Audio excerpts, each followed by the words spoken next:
اللهم صل وسلم وبارك على سيدنا محمد وعلى اله وصحبه اجمعين. ازيكم يا حبايب قلبي؟ عاملين ايه؟ يا رب تكونوا بخير. النهارده حبايب قلبي هنعمل مع بعض شويه فاصوليا بالفراخ، بس طريقه سهله وكده وبسيطه وطريقه لذيذه، وهتشوفوا معايا الطريقه مفيش اسهل من كده. انا عندي هنا الفاصوليا زي ما انتم شايفين كده سلقتها.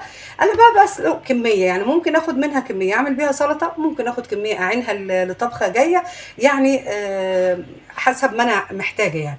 فانا هنا سلقت الفاصوليا وغسلتها كويس وهنخليها في جنب.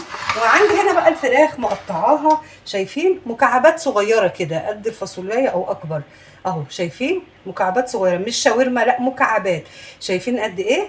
انا بحب اعمل الخضار بالفراخ بالشكل ده، بس دي قطع صغيره عشان تبقى متماشيه مع الايه، مع الفاصوليا. تمام.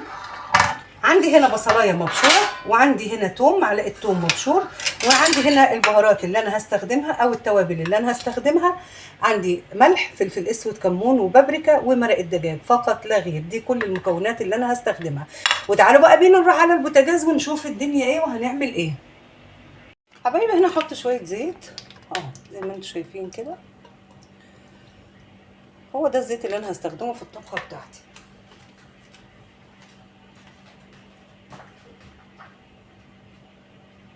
وهنزل بالفراخ بتاعتي.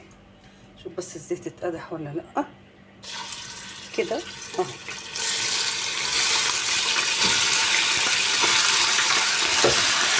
اخد تشويحه من الفراخ.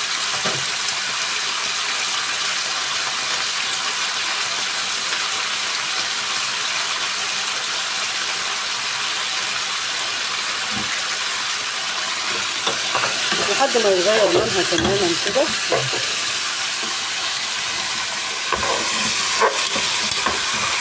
وانا بشوح الفراخ دايما بحب احط ايه، شايفين قطع الفراخ عامله ازاي؟ بحب احط التوابل بتاعتي.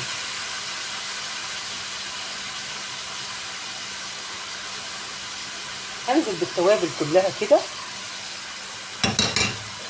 اللي احنا قلناها في اول الفيديو. شويه فاصوليا بصراحه طعمها بيبقى فظيع فظيع فظيع كده. خلاص الفراخ بتاعتي اهو زي ما انتم شايفين.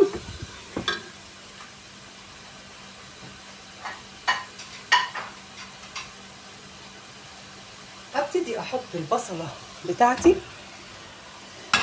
وهحط الثوم، وهاخدها تقليبه كده مع البصله كده. انا حطيت الملح وحطيت التوابل وحطيت كل حاجه، بس انا هخلي الفراخ تتشرب من الايه، البصله بتاعتي بس كده الاول. هبتدي بقى، عندك طماطم حطي، عندك صلصه مش هتفرق. انا هنا عندي معجون الصلصه اهو، حطيت شويه كده، معلقتين حلوين يعني. وابتدي اقلبها برضو ما شاء الله كده حبايبي. هقلب الفراخ في الصلصه زي ما انتم شايفين كده، وابتدي بقى احط الايه، الفاصوليا بتاعتي. بسم الله الرحمن الرحيم. ما شاء الله ما شاء الله. كده حطينا الايه، الفاصوليا. تمام. هبتدي بقى اقلب الفاصوليا في الايه، في الخليط ده كده. ما شاء الله شويه فاصوليا، جربيهم بالطريقه دي وشوفي النتيجه وقولي لي.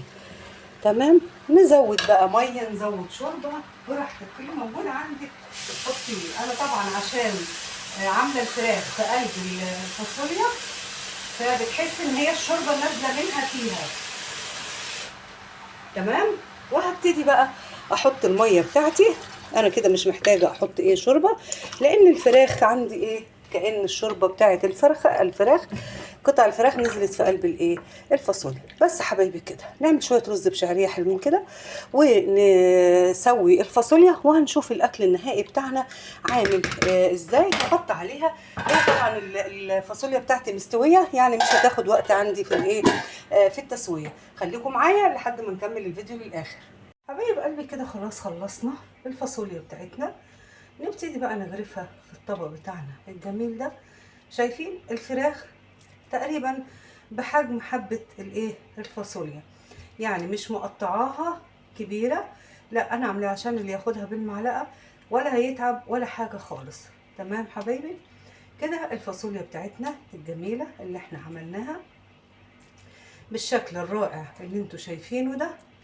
تمام، ما اخدتش مننا وقت، والموضوع كله ني في ني كده، واحلى طبق فاصوليا ممكن نعمله حبايب قلبي بالشكل الرائع الجميل ده.